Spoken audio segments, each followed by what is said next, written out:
তোমার আজকে কয়েকটা কথা জিগাবো, সত্য হইলে সত্য বলবা আর মিথ্যা বললে আল্লাহর কাছে দায়ী থাকবা। কথা কি বুঝতে পারছো? হাতটা দাও। তোমার আমার মাঝে যখনই কোনো ঝামেলা হয় সাথে সাথেই তুমি সেটা তোমার মা বোন আর বান্ধবীদের যায় বলো। কথা কি ঠিক না ঠিক? ঠিক। রাগ করলা? না। বলো নাউজুবিল্লাহ। নাউজুবিল্লাহ। তুমি সারাদিন আমার ফ্যামিলি নিয়ে বদনাম করো, আর যখনই আমি তোমার ফ্যামিলি নিয়ে কিছু বলতে যাই সাথে সাথে তুমি রাইগা ওঠো। কথা ঠিক না ঠিক? রাগ করলা? না। বলো আস্তাগফিরুল্লাহ। আস্তাগফিরুল্লাহ।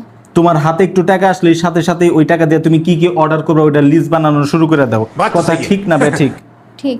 রাগ করলা? না। তোমার আলমারিতে অহরহ কাপড় থাকা সত্ত্বেও তুমি দিন রাত কাপড়ের লাইভ দেখো আর সেগুলোর স্ক্রিনশট নিয়ে ফোনে রেখে দাও। কথা ঠিক না ঠিক? ঠিক। রাগ করলা? না।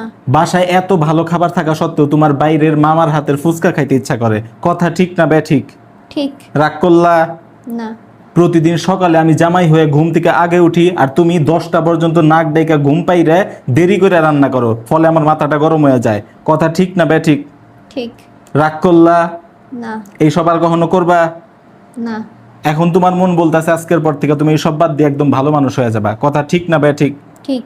রাগ করলা? না। বলো আলহামদুলিল্লাহ। আলহামদুলিল্লাহ। তোমার আলমারিতে যেহেতু অনেক কাপড় চোপড় আছে, এই কুরবানিতে আমি তোমার কোনো কিছু কিনা দিতে পারবো না। কথা ঠিক না ঠিক? ঠিক। রাগ করলা? না। আলহামদুলিল্লাহ। না না না রাগ করছি। আলহামদুলিল্লাহ করে রয়েছি।